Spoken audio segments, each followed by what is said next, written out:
อย่างเฮ็ดไข่ไปตำป่น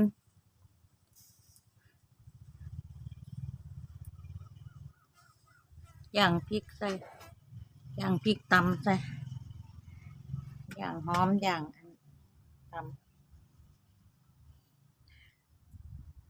ตำใส่เกลือใส่น้ำปลาก็แล้วแต่คนมัก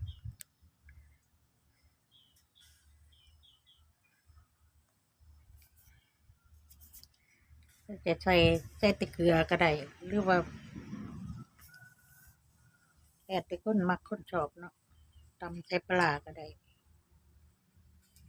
อันนี้จะตำใส่เกลือกับน้ำปลาสองอย่างก็จีพริกดิบใส่พริกสดใส่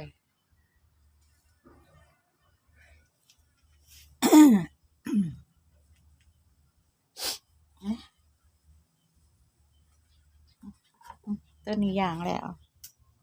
อันนี้อย่างเสร็จ